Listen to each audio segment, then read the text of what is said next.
Bonjour à tous, j'espère que vous allez bien et aujourd'hui on va parler communication. Parce que du côté de Disney et plus particulièrement de Marvel Studios, on peut dire que ça n'a vraiment pas été la meilleure semaine en termes de communication et ça va être intéressant de voir certaines choses par rapport à ça.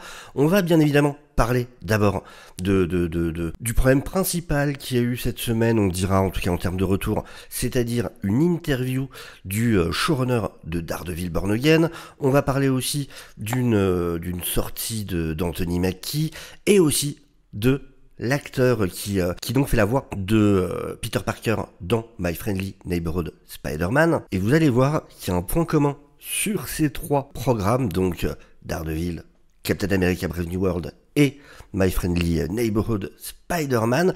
Et ce point commun, c'est des fois, faut savoir la fermer. Quand on est juste avant la sortie de son programme et que pour l'instant tout se passe à peu près bien, c'est pas la peine de se tirer une balle dans le pied. Mais alors, ce qui va être vraiment intéressant là-dedans, c'est qu'en fait, en réalité, on va parler de deux choses. D'une, il y a le côté, effectivement, il faut être intelligent dans sa manière de communiquer. D'autant plus que Marvel Studios est dans une période très importante où ils ont chopé un bon momentum avec Deadpool et Wolverine. On sait que, même si, attention, Marvel Studios n'est pas mort, ils font beaucoup d'argent et tout ça, mais c'était pas la meilleure période, clairement, pour eux. Et ils ont dû retravailler beaucoup de choses.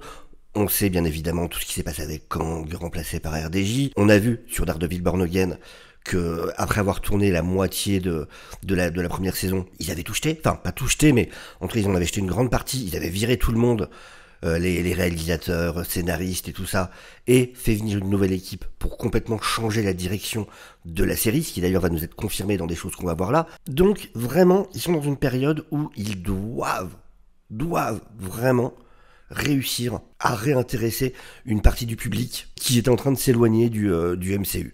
Donc tout est d'autant plus important pour eux. Il faut pas se planter. Daredevil est certainement la série la plus attendue cette année. Mais il y a une deuxième facette que ça va nous montrer en même temps. C'est aussi le problème. C'est que tous ceux qui travaillent sur ces différents programmes doivent être d'autant plus malins dans leur communication qu'il y a aussi le souci tout simplement de la presse, entre guillemets, des sites internet, même pour ceux qui sont sur Twitter, les Discussing Films, même pour des journaux comme Variety, comme The Hollywood Reporter ou autre. On est dans une époque où il faut attirer du clic. Il faut que les gens aillent sur les pages internet pour avoir les pubs, pour que le site puisse continuer à exister. Donc, il y a une recherche du titre, encore plus que l'article en lui-même. C'est une recherche du titre qui va faire parler, qui va être partagé, qui va faire que les gens vont cliquer. Donc, il y a un peu cette espèce de... on n'est pas main dans la main. On a des sites internet et une presse qui sont plutôt en mode je guette la phrase que je vais pouvoir mettre en avant, qui va énerver tout le monde, parce qu'en général, c'est ce qui fait le plus cliquer. Si vous faites juste un article sur une série, vous interviewez une des personnes qui a bossé dessus, et que tout va bien. Tout se passe bien, il y a rien de très drama à mettre en avant. Ça va être niche. Quelques personnes vont cliquer, mais ça va rester assez niche. Alors que si vous avez un titre qui énerve tout le monde, ça énerve, c'est bon, on partage, on va gueuler sur le truc, il va y avoir de l'engagement, ça va attirer plein de vues. Et du coup, je me demande même quel va être l'avenir du travail entre les studios et ces différents sites et la presse, parce que je me demande si de plus en plus, justement, ça va pas être contre-productif pour les studios de participer à ce genre d'interview. Commençons tout de suite. Alors, avant de parler de communication, on va déjà parler de mise en page, de design visuel. Un conseil, quand votre revue s'appelle SFX, évitez le truc de faire déborder justement le personnage sur le nom du magazine. Ça peut prêter à confusion. Je dis ça, je ne dis rien. On en avait parlé justement dimanche en live, si vous n'êtes pas abonné à la chaîne d'ailleurs, tous les dimanches, on est en live justement où on parle de toutes les news séries et ciné. N'hésitez pas à vous abonner, à activer la petite cloche, comme ça vous serez au courant de toutes les vidéos. Il y a plein de concepts sur la chaîne, il y a le MCU Scope, on parle de tous les leaks, rumeurs autour du MCU, le DC Scope, pareil du côté de DC, les lives du dimanche, les lives du lundi pour parler comics, enfin il y a plein de choses. Mais non, mauvaise idée ça, mauvaise idée. Je ne lis pas SFX, je ne sais pas pour vous, moi je ne lis pas SFX. Mais bon, passons. Juste pour voir un peu qui est déjà Dario Skardapan, donc le showrunner de Daredevil Born Again, il faut savoir donc qu'il est entre autres pas mal producteur sur Jack Ryan, il a été sur The Punisher, State of Affairs, voilà d'autres programmes.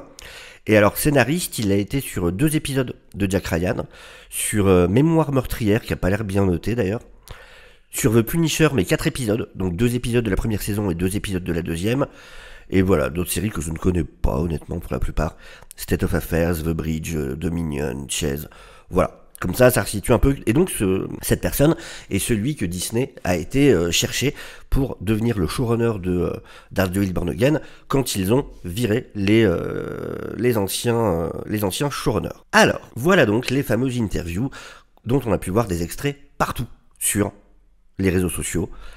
Et voyons voir ce que ça dit. Parce que voilà, j'aime beaucoup sur la chaîne faire ça, c'est-à-dire souvent sur les réseaux sociaux, on a des extraits, des bouts de phrases, des trucs. J'aime aller à la source, voir dans le contexte ce qui réellement a été dit, pour voir si le débat est justifié, qu'est-ce que la personne voulait vraiment dire.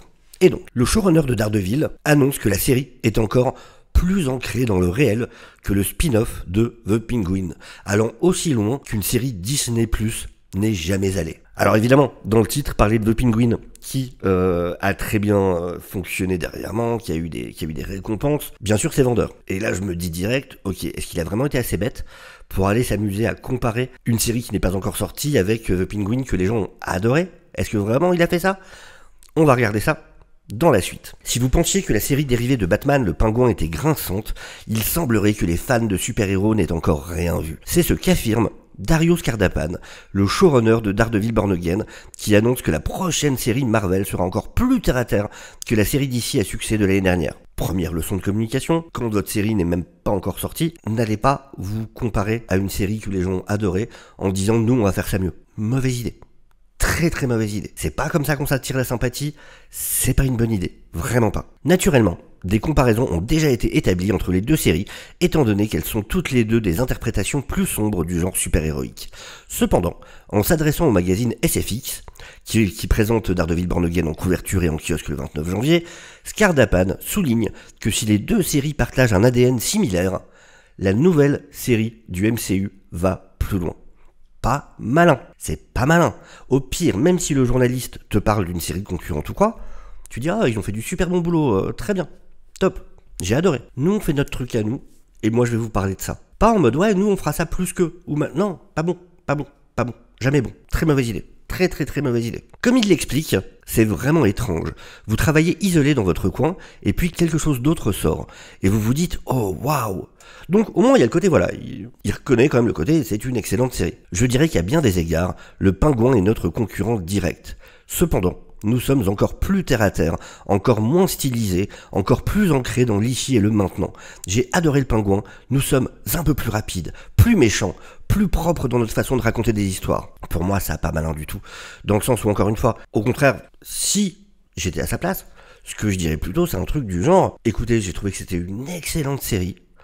Alors, nous, on travaille dans notre coin, vous doutez bien que quand on écrivait notre série, on ne savait pas du tout ce qu'allait être The Penguin. Ils ont fait quelque chose de très bien, et tant mieux, parce que, justement, leur série qualitative, on a essayé de faire le plus qualitatif possible aussi, et le fait que les gens aient vu une aussi bonne série, ça va les amener à avoir envie d'en voir plus, et donc tant mieux, si on transforme l'essai et qu'on leur offre quelque chose qui leur plaise aussi, quelque chose qui ne se mette pas en concurrence, mais au contraire justement. Enfin, c'est vraiment important la manière de communiquer. Et encore une fois, les fans n'aiment pas quand quelqu'un arrive et semble, et c'est peut-être pas le cas dans la réalité, mais encore une fois, la communication, il y a tout un truc de forme, même si le fond n'est pas ça. Il y a comment les gens vont le prendre, et en l'occurrence, et ça fait partie de leur métier. ça fait partie de leur métier.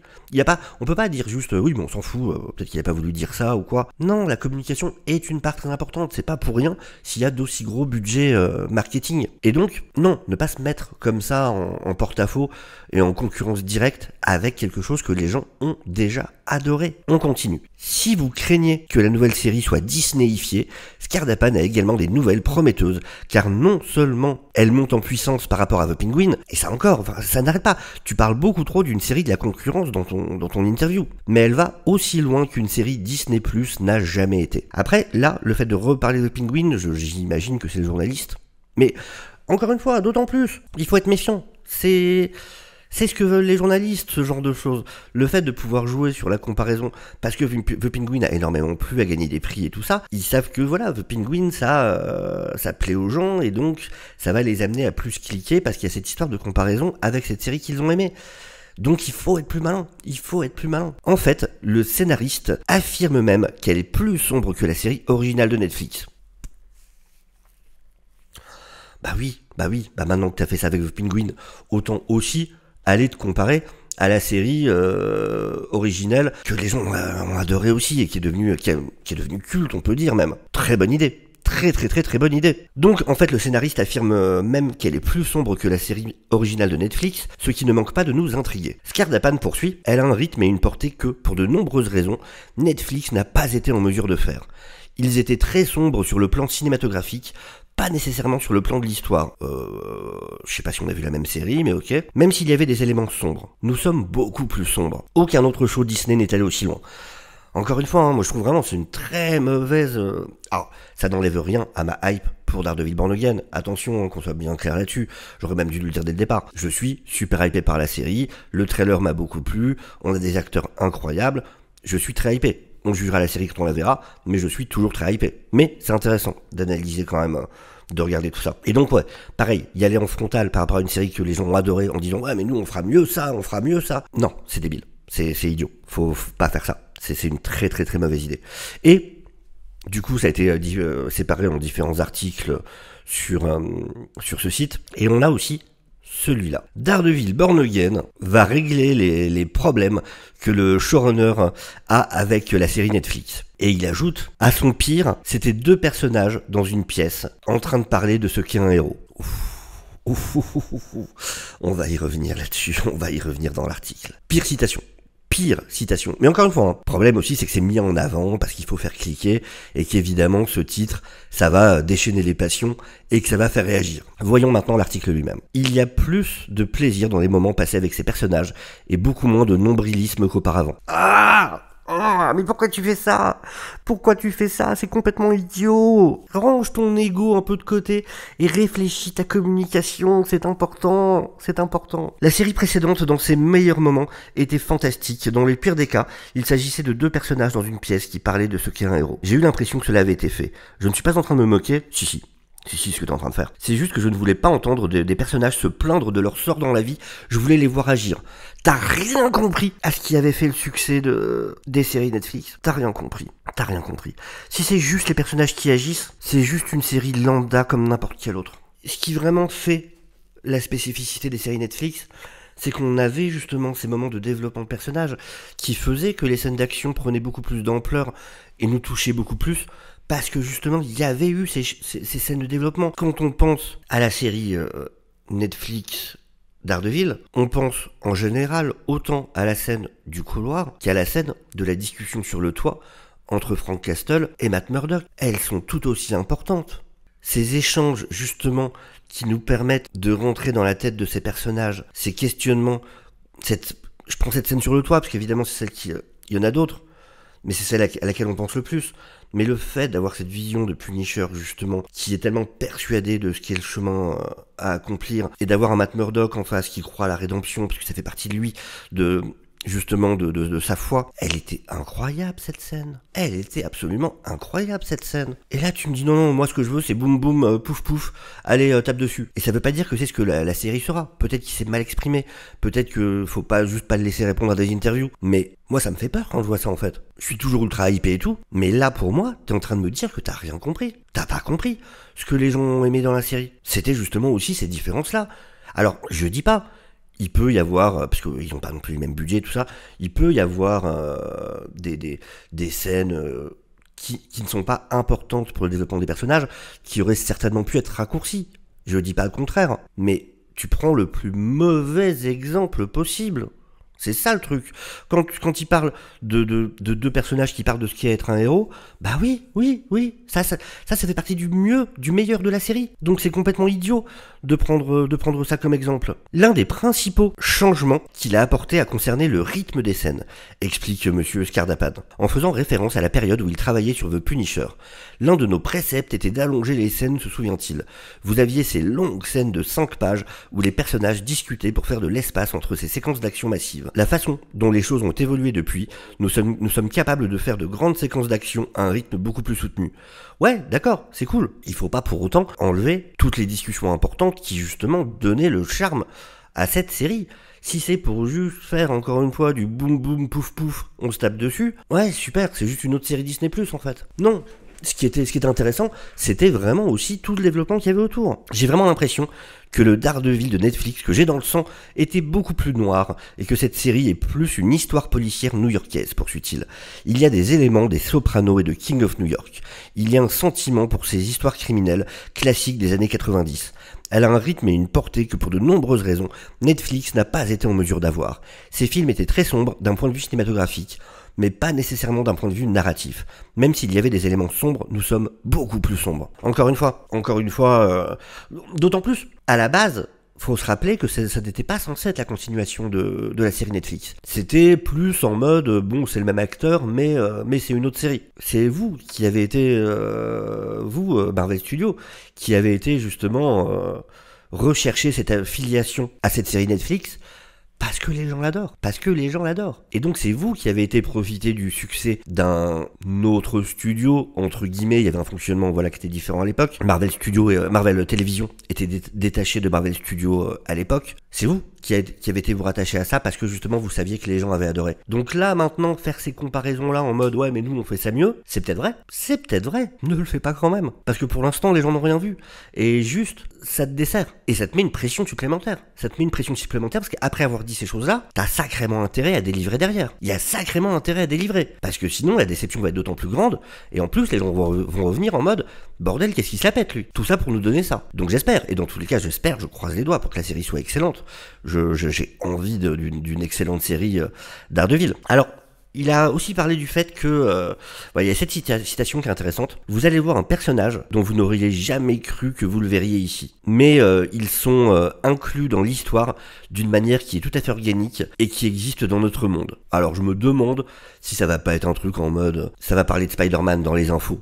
Sachant qu'il y a Daredevil et Fisk, le plus logique, ça serait d'essayer d'inclure Spider-Man, et je verrais bien un truc en mode, c'est les infos à la télé, quoi. Juste, voilà, qu'on le voit sur un écran de télé. Ça se trouve, ce sera même pendant le dîner qu'on a dans le drive-in, là, où on voit justement Fisk face à Matt Murdock, et je serais pas étonné qu'il y ait une télé par-dessus le comptoir, et qu'à un moment, justement, on voit un truc là-dessus. Puis bon, on sait que dans la série, il y aura Fisk aura formé une espèce de brigade anti-vigilante, donc il y a des chances aussi que ça en parle à un moment justement, que ça parle de Spider-Man. Alors, il n'a pas dit que des mauvaises choses. Faut être honnête, ce showrunner n'a pas dit que des mauvaises choses. Et justement ici, en gros, il explique qu'ils ont dû donc repenser pendant qu'il écrivait la série, il a dû repenser des choses parce que il avait quand même une limitation qui était celle des grands plans de Marvel.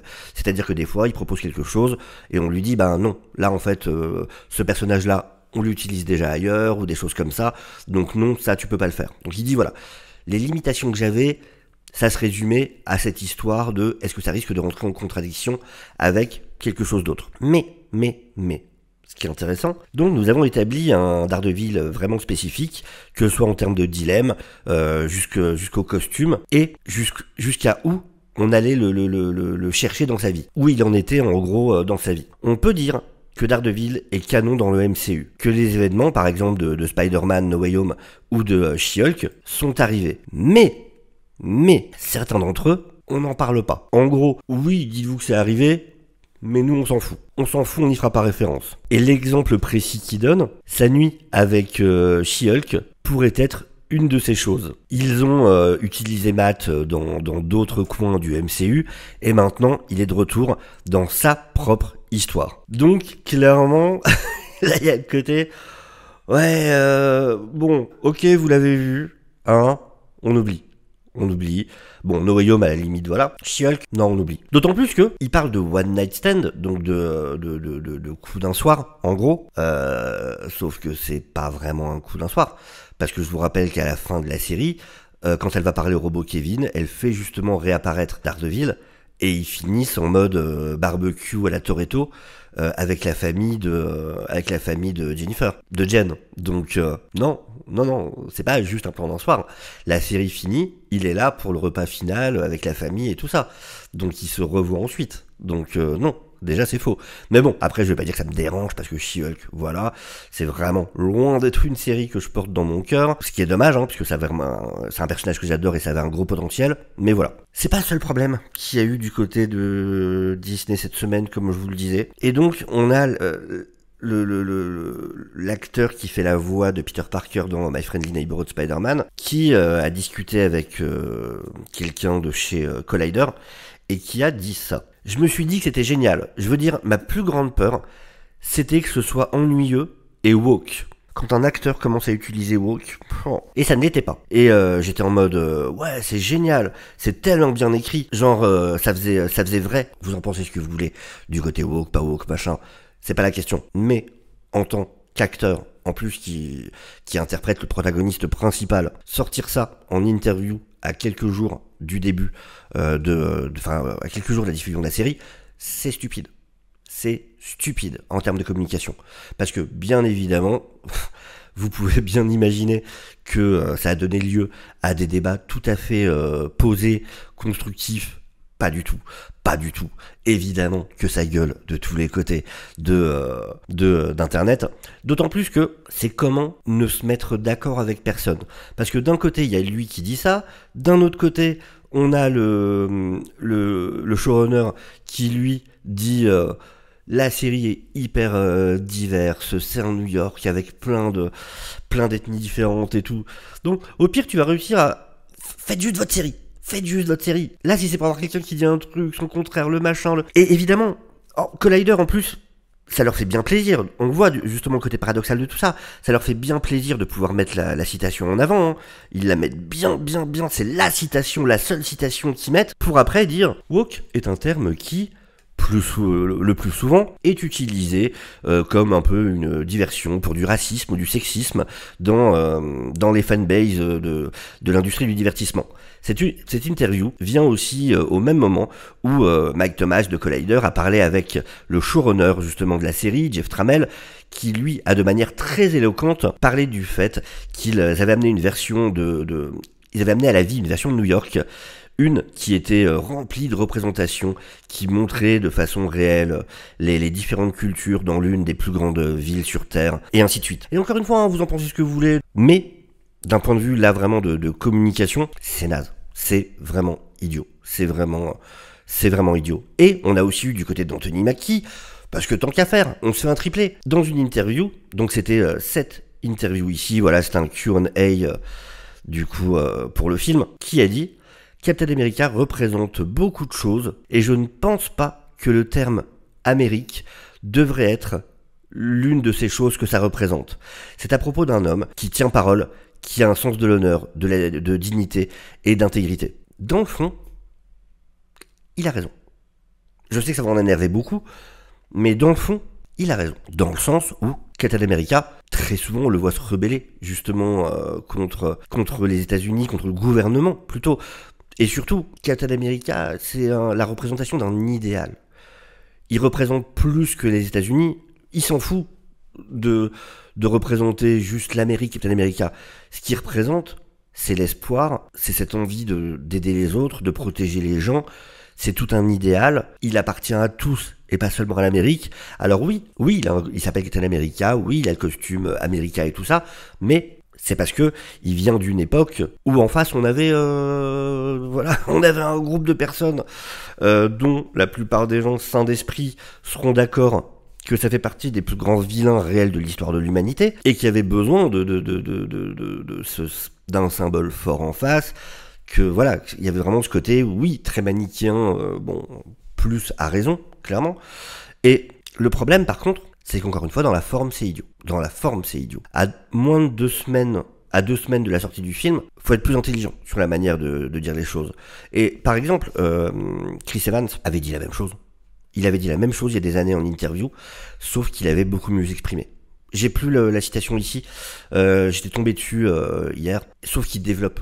Il développe sa pensée en expliquant le pourquoi il dit ça, et du coup, personne n'a gueulé à l'époque.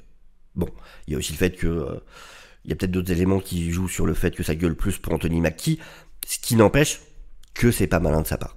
Que c'est vraiment pas malin de sa part. C'est créer vraiment encore déjà un film qui a une production extrêmement compliquée, très très très compliquée. C'est rajouter encore de l'huile sur le feu et c'est pas forcément une bonne idée. Et d'ailleurs, il a dû revenir sur sa déclaration en disant laissez-moi être clair à propos de ça, je suis fier d'être américain et de porter le bouclier en tant qu'un héros comme Cap, c'est l'honneur d'une vie. J'ai le plus grand respect pour ceux qui ont servi et pour ceux qui servent et ont servi notre pays. Cap a des caractéristiques universelles auxquelles tous les gens à travers le monde peuvent adhérer. Et c'est totalement vrai ça, c'est totalement vrai. Mais encore une fois, c'est important la communication et c'est vrai qu'il n'a pas été malin dans la manière de le présenter. Et d'ailleurs, voilà, il y a des tweets évidemment qui se moquent un peu de ça en disant, ici, comme si c'était quelqu'un de chez Marvel, imaginez que c'est Kevin Feige qui dit hey Anthony, ça y est, finalement le film a été complété, on a passé des années à travailler dessus, on a dépensé des millions de dollars, ça sort dans 2 semaines, donc mec, s'il te plaît, tu dis rien qui pourrait rendre les gens fous sur les réseaux sociaux, hein, juste 2 semaines. Anthony Mackie en réponse, hey Hudson, donc lui c'est l'acteur qui fait la voix de Spider-Man justement dans My Friendly Neighborhood. On a finalement fini la série après avoir passé des années dessus et beaucoup d'argent. Ça sort demain, s'il te plaît, ne dis rien qui va énerver les gens sur les réseaux sociaux, hein. C'est demain, tu dis rien. Donc ouais, non, c'est important de faire attention. Vraiment la communication, c'est très important. Et d'ailleurs, pour finir, un petit exemple de communication réussie, je trouve, c'est Lady Gaga à qui on a posé une question sur Joker Folie à 2, donc sur le flop, comment elle vivait le flop de Joker Folie à 2. Voilà une artiste intelligente qui sait comment répondre, comment gérer les médias. Parfois, les gens n'aiment pas certaines choses. C'est aussi simple que ça. Et je pense que pour être un artiste, il faut accepter que les gens n'aiment pas toujours ce qu'on fait. On continue, même si quelque chose ne fonctionne pas comme on le souhaitait. C'est simple de ouf, mais quand on lit ça, on est en mode bah ouais, c'est cool, c'est classe, juste elle accepte que ça n'ait pas marché. Tu vas pas te débattre là-dessus, t'as pas envie de lui en remettre dans la gueule, t'as pas envie de quoi que ce soit. C'est ouais, elle le reconnaît, elle l'accepte, cool, ça c'est quelqu'un qui peut évoluer, c'est quelqu'un qui peut s'améliorer, qui prend en compte que oui, des fois il y a des choses qui fonctionnent pas et que c'est bien de comprendre pourquoi. Super, au top, quoi dire là-dessus. Enfin voilà, donc clairement Disney, il va falloir organiser des séjours de vacances, des stages le week-end ou j'en sais rien, pour faire bosser la communication, parce que vous en avez besoin mine de rien. Alors évidemment, on peut se poser la question, en réalité, de l'influence de tout ça, parce que ça reste une minorité de gens qui vont lire les interviews, qui sont sur les réseaux sociaux, mais mine de rien, ils sont dans une période où voilà, il faut faire perdurer un bon momentum, il faut vraiment se mettre toutes les bonnes volontés de son côté, et c'est important de pas se mettre des épines dans le pied comme ça qui pourraient être tellement facilement évitées en réalité. En tout cas, je suis très curieux de connaître vos avis en commentaire là-dessus. Bien évidemment, comme d'habitude, et de toute façon je sais que c'est le cas. Même si vous n'êtes pas d'accord, c'est le principe de la chaîne. Vous pouvez en discuter de manière tout à fait sympathique, ça n'empêche pas, avec le plus grand respect. Hashtag avec tout le respect. Et voilà, très très curieux de lire les discussions par rapport à tout ça, ce que vous en pensez. Je vous souhaite à tous une excellente journée, je vous dis à très bientôt, prenez soin de vous. Ciao, ciao, bye.